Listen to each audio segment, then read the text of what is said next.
नमस्कार, बुलेटिन में आपका स्वागत है और मैं हूं आपके साथ रितेश कुमार गौतम और रुख करेंगे यूपी की खबरों का। अयोध्या में मुख्यमंत्री योगी आदित्यनाथ की बैठक में विधायक अभय सिंह पहुंचे, जहां उन्होंने अयोध्या की समस्याओं को लेकर कहा कि डीएनए की मांग करने वाले अंतरात्मा को झांके। इसकी मांग करने वाले महिला विरोधी हैं। डीएनए टेस्ट की मांग करना बिल्कुल गलत है। ये देश महिलाओं का सम्मान करता है, महिलाओं को डीएनए टेस्ट नहीं कराता है।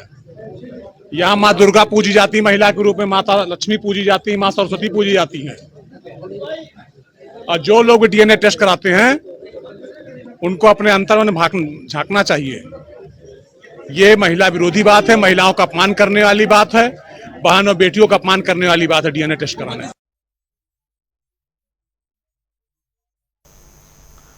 तो वहीं कानपुर देहात में सपा नेता सुरेश यादव को अपहरण के आरोप में जिला कोर्ट ने 10 साल की सजा सुनाई है।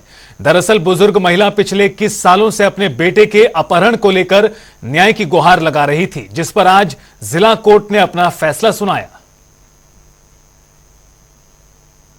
देखिए, घटना दिसंबर 2003 की प्रेज्यूम्ड की जा रही है और दिसंबर 2003 की घटना में आज जाकर हमको इतने वर्षों बाद, यानी लगभग 21 वर्षों बाद आज एक बूढ़ी माँ को न्याय मिला है। बहुत कठिन मुकदमा था। 15 वर्ष बाद एफआईआर हुई थी। कोई डायरेक्ट एविडेंस, कोई सर्कमस्टेंशियल एविडेंस क्लियर नहीं थे। और एविडेंस एक्ट में जो सेक्शंस 106 है, प्रिजम्पशन है, इसी के आधार पर, और कंडक्ट ऑफ एक्यूज्ड है, इसी के आधार पर हम इस मुकाम तक पहुंचने में सफल रहे। बहुत सारी समस्याएं आई, लेकिन समय समय पर हमको हमारे एसपी साहब ने, डीएम साहब ने, एएसपी साहब ने बहुत सहयोग किया। इसके साथ साथ हमारे कई वरिष्ठ अधिवक्ता हैं, उन लोगों ने बहुत अच्छा सहयोग किया। हमारे कनिष्ठ अधिवक्ताओं ने भी हमारा पूर्ण सहयोग किया और इसके कारण हमारा मोराल को कभी गिरने नहीं दिया, जिसके कारण जो है हम आज इस सफलता को अर्जित कर पाए। हमको बहुत अच्छा लग रहा है। बहुत क्या कहेंगे, किस तरीके से घटना हुई थी? ले गए काम मार के डालें बेटा, ये काम वो तो बता नहीं। अच्छा, वकील साहब ने बताया कि 15 साल का मुकदमा दर्ज है। हाँ, कितना परेशान हुई? बहुत परेशान बहन, इतना परेशान बहन कि दिल रात ही दौड़ता हूँ। हाँ, क्या बोलते?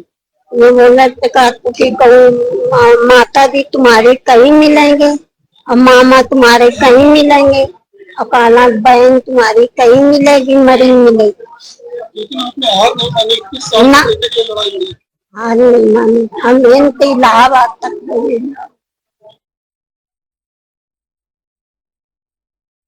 21 वर्षों के बाद मिला बुजुर्ग महिला पीड़िता को न्याय। बेटे के अपहरणकर्ता सपा नेता सुरेश यादव और सपा नेत्री सीमा यादव को हुई 10-10 साल कारावास की सजा।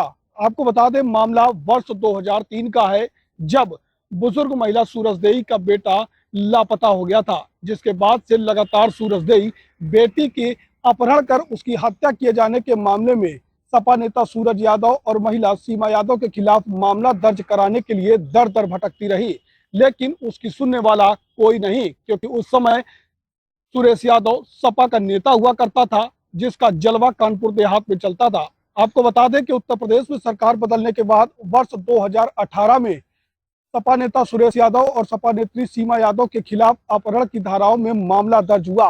6 वर्षों तक मामला माती जिला न्यायालय में चला और एडीजे फर्स्ट पूनम सिंह ने इस पूरे मामले को देखा, सुना और तमाम जिरह बहस देखी, जिसके बाद उन्होंने इन दोनों ही आरोपियों को आरोपी करार दिया और 10-10 साल कारावास सहित 50-50 हजार रुपए का अर्थदंड भी लगाया। वहीं उन्होंने जुर्माने की रकम के 80% रकम पीड़िता सूरजदेई को देने का फैसला किया, जिसके बाद कहीं ना कहीं सूरजदेई का भरोसा न्याय के प्रति बना और उन्होंने सरकार की भी खूब प्रशंसा की। कानपुर देहात से गौरव शुक्ला, जनता टीवी।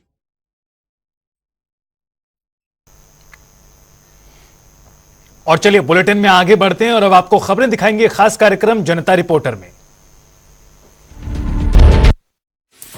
उत्तर प्रदेश में 1 अप्रैल 2019 के बाद की लाखों ऐसी गाड़ियां हैं जिन पर अभी पुरानी नंबर प्लेटें लगी हुई हैं। इन पुरानी नंबर प्लेटों की जगह पर HSRP लगनी थी, जिसकी अवधि जो है 2 साल पहले बीत चुकी है। सरकार चेतावनी पर चेतावनी देती जा रही है, लेकिन इसका असर नहीं हो रहा है।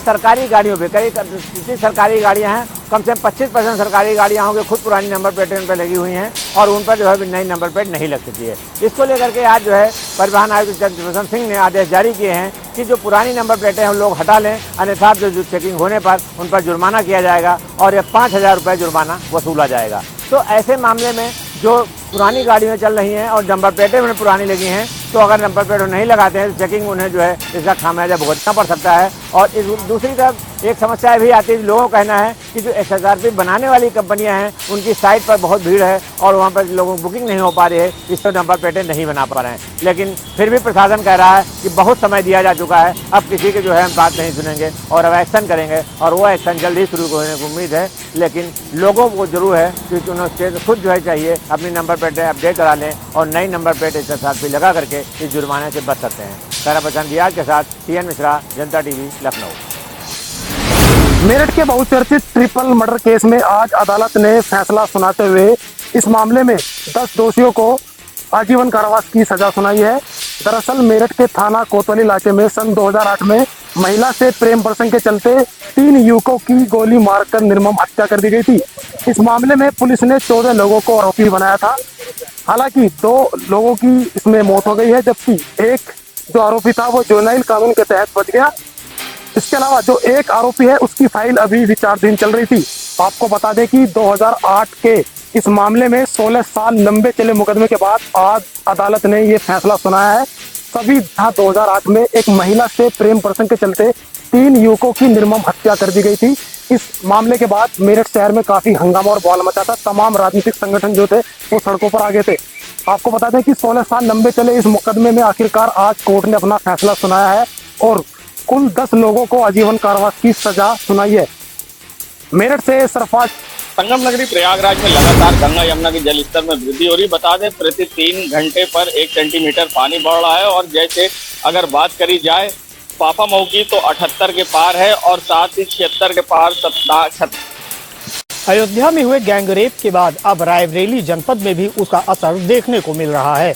दरअसल रायबरेली जिले में आने वाली डलमऊ तहसील में आज निषाद समाज के भारी संख्या में लोगों ने SDM मनोज सिंह को एक ज्ञापन दिया है और यह ज्ञापन उत्तर प्रदेश के मुख्यमंत्री के नाम संबोधित करके दिया है और उन्होंने यह मांग की है कि अयोध्या में हुए गैंगरेप में जो भी आरोपी हैं उन्हें सख्त से सख्त सजा दी जाए। हालांकि इस दौरान SDM मनोज सिंह ने ज्ञापन ले लिया है और उसको उत्तर प्रदेश के मुख्यमंत्री के पास भेजने की बात कही है। अब देखने वाली बात यह है कि आखिरकार गैंगरेप के आरोपियों को किस तरीके की सजा मिलती है। राहुल मिश्रा, जनता TV, रायबरेली। संगम नगरी प्रयागराज में लगातार गंगा यमुना के जल स्तर में वृद्धि हो रही। बता दें प्रति 3 घंटे पर 1 सेंटीमीटर पानी बढ़ रहा है और जैसे अगर बात करी जाए पापामऊ की तो 78 के पार है और साथ ही 76 के पार छतनांग का पानी का जल स्तर है। और जिस तरह से गंगा यमुना का जल स्तर बढ़ रहा है, कछारी इलाकों में रहने वाले लोगों के लिए अलर्ट जारी किया गया है और ऐसे में जो छात्र बघाड़ा, शिवकुटी और अन्य क्षेत्रों में कछारी इलाके में रहते हैं उनके लिए परेशानी की समस्या है, क्योंकि अक्सर जब जल भराव होता है और ऐसे में बाढ़ आती है तो उन्हें दूसरी जगह शरण लेना पड़ता है और काफी परेशानी का सामना करना पड़ता है। मगर जिस तरह से गंगा यमुना का जल स्तर तेजी से बढ़ रहा है और हनुमान मंदिर के समीप भी पहुंच गया, ऐसे में कभी भी गंगा हनुमान जी को स्नान करा सकती हैं। हर साल कहीं ना कहीं गंगा स्नान कराने हनुमान जी को आती है और बाढ़ का जिस तरह से पानी बढ़ रहा है उससे कहीं ना कहीं तटीय इलाकों पर रहने वाले लोगों की चिंता बढ़ गई है। और अब देखना होगा कि किस तरह से गंगा यमुना के जल स्तर में वृद्धि होती है और कब पूरी तरह से बाढ़ आती है, जिससे कि लोगों को काफी परेशानी का सामना करना पड़ेगा। फिलहाल प्रशासन ने पूरी तैयारी कर रखी है, बाढ़ शरणालय बना रखा है और ऐसे में चौकियां भी बना रखी हैं कि किसी प्रकार की कोई समस्या ना हो। जनता TV के लिए सैयद मोहम्मद आमिर, प्रयागराज। यूपी के CM योगी आदित्यनाथ के निर्देश के बाद बहराइच की जिला अधिकारी लगातार एक्शन मोड में है। आज बहराइच की DM प्रियंका रानी ने कैसरगंज तहसील का निरीक्षण किया और वहां पर जो दस्तावेज थे उनको बारीकी से देखा। साथ ही साथ वो हर पटल पर गईं और उन्होंने कर्मचारियों से जो जमीन से संबंधित विवाद हैं उनके बारे में जानकारी ली। साथ ही साथ जिलाधिकारी ये निर्देश दिया कि जितने विवाद पेंडिंग हैं उनका समयबद्ध और गुणवत्तापूर्वक निस्तारण होना चाहिए। इस दौरान उन्होंने ये भी निर्देश दिया कि यदि कोई भी कर्मचारी अधिकारी अपनी ड्यूटी में लापरवाही करता है तो उसके खिलाफ सख्त से सख्त कार्रवाई की जाएगी। इस प्रकार डीएम का लगातार एक्शन बोर्ड में आने के बाद अब ये देखना होगा कि बहराइच का प्रशासन राजस्व से संबंधित मामलों में कितनी प्रगति करता है। दिवाकर पांडे, जनता टीवी, बहराइच।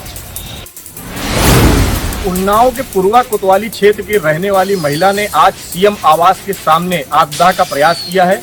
आपको बता दें कि महिला ने बीते दिनों पूर्वा कोतवाली में एक एप्लीकेशन दी थी, जिसके बाद पुलिस ने कार्रवाई भी की, लेकिन कार्रवाई से असंतुष्ट होकर महिला ने सीएम आवास के सामने आत्मदाह का प्रयास किया है। आपको बता दें कि महिला जो है 70% जो है जल चुकी है और सिविल हॉस्पिटल में महिला का इलाज किया जा रहा है। फिलहाल पुलिस पूरी तरीके से मामले की जांच पड़ताल में जुटी हुई। मैं जनता टीवी चैनल के लिए चैतन्य त्रिपाठी, उन्नाव।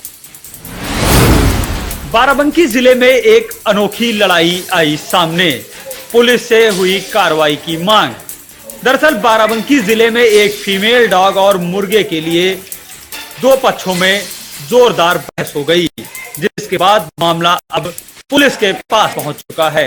दरअसल ये मामला नगर कोतवाली के गुलरिया गारदा स्थित काशीराम कॉलोनी का है, जहां पर एक फीमेल डॉग ने एक मुर्गे को मार दिया, जिसके बाद मुर्गे के मालिक ने फीमेल डॉग को सरिये से पीट कर अधमरा कर दिया, जिसके बाद जरूरत संस्था और जीवाश्रय प्रेमियों ने अब शहर कोतवाली में तहरीर देते हुए उस लड़के के खिलाफ बर्बरता का केस दर्ज कर जेल भेजने की मांग की है। दरअसल ये मामला एक दिन पहले का है, जब एक मुर्गे को एक फीमेल डॉग ने मार दिया, जिसके बाद एक युवक ने उस फीमेल डॉग को बर्बरता पूर्वक लाठी डंडों और सरियों से पीटा, जिसका लखनऊ के हायर सेंटर में इलाज जारी है।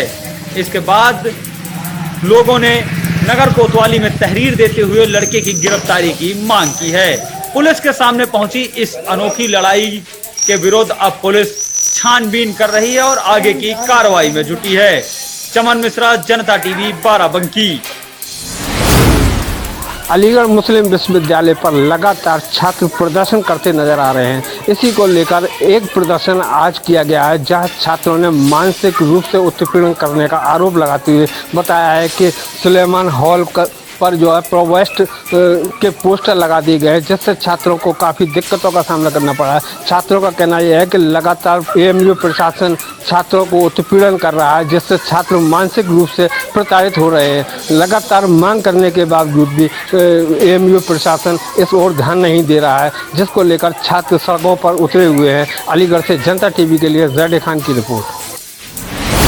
जनपद में एक बार फिर कहीं न कहीं नगर पालिका को लेकर पूरी तरीके से घमासान मचा हुआ है। वहीं नगर पालिका वित्तीय अधिनियमताओं को कर्मचारियों पेंशन वेतन भुगतान को लेकर लगातार नगर पालिका में सभासद अनिश्चितकालीन धरने पर बैठे हुए हैं, क्योंकि पूरी तरीके से नगर पालिका अध्यक्ष एवं जो है अवसाती अभियंता को लेकर पूरी तरीके से जो आरोप लगाए जा रहे हैं भ्रष्टाचार को लेकर, जो लगातार सभासद अपनी अनिश्चितकाल धरने पर बैठे हैं। अब देखना ये होगा कि ये पूरी तरीके से कई वर्षों से जो है अपनी अनियमितताओं को लेकर जो है सभासद आवाज उठाते नजर आ रहे थे, लेकिन जिस तरीके से देखा जाए उन्होंने सभासदों का आरोप है पूरी तरीके से इटावा नगर पालिका में जो पूरी तरीके से भ्रष्टाचार है उसको उजागर किया जाए।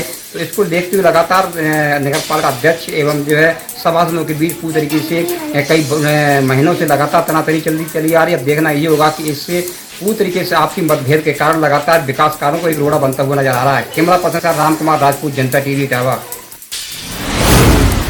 बहन के घर आए भाई की दबंग ससुरालीजनों ने जमकर लाठी डंडों से मारपीट कर दी। मारपीट की घटना का वीडियो सोशल मीडिया पर जमकर वायरल हो रहा है। दरअसल घटना थाना फिनाट क्षेत्र के क्योरी गांव की है, जहां बहन द्वारा अपने ससुरालीजनों की मारपीट की शिकायत भाइयों से की। दो भाई भिंड से बहन के गांव आए थे, उस पर नाराज ससुरालीजनों ने लाठी डंडों से भाई के साथ दौड़ा कर मारपीट गई। बहन भाई को बचाने के लिए चिल्लाती रही, लेकिन दबंगों ने भाई के साथ जमकर लाठी डंडों से मारपीट की। पुलिस ने मामले की सूचना मिलते ही तुरंत मौके पर पहुंचकर 5 युवकों के खिलाफ मुकदमा दर्ज किया है और आगे की जांच शुरू कर दी है। लेकिन एक बहन के भाई की जिस तरह मारपीट की गई है, एक बहन लगातार अपने भाई को बचाने के लिए चिल्लाती रही और भीड़ तमाशाबीन बनी रही और भाई को दबंग दौड़ा दौड़ा कर लाठियों से पीटते रहे। पुलिस ने मुकदमा दर्ज कर लिया है और आगे की जांच शुरू कर दी है। ब्रज किशोर शर्मा, जनता टीवी, आगरा। आज कुशीनगर पुलिस को बहुत बड़ी सफलता हासिल हुई है। आज हाटा कोतवाली क्षेत्र के महुआरी चौराहे पर एक अभियुक्त को पुलिस ने गिरफ्तार कर जेल भेज दिया। इस अभियुक्त के पास 5 लाख रुपए के नगद सामान बरामद हुए हैं और पुलिस ने विभिन्न धाराओं में मुकदमा दर्ज किया है। पुलिस अधीक्षक कुशीनगर संतोष मिश्रा ने बताया कि यह अभियुक्त महाराणा प्रताप इंटरमीडिएट कॉलेज गोरखपुर से इंटर की परीक्षा पास किया, उसके बाद ITI किया और एक मल्टीनेशनल कंपनी में यह ठेकेदारी बेस पर काम करता था और सेंसर और अलार्म जैसे कार्यों में यह अनुभव रखता था और बैंकों में चोरी और घरों में लगातार ये चोरी करता था। बैंकों में चोरी करने पर कई बार असफल रहा, लेकिन कई घरों में चोरी कर सामान दुकान पर बेच देता था। आज पुलिस ने मुखबिर की सूचना पर हाटा कोतवाली क्षेत्र के महुआरी चौराहे पर इसे गिरफ्तार किया है। वहीं पुलिस ने इसे गिरफ्तार कर विभिन्न धाराओं में मुकदमा दर्ज किया और इसे गिरफ्तार कर जेल भेज दिया। आदित्य पांडे, जनता टीवी, कुशीनगर।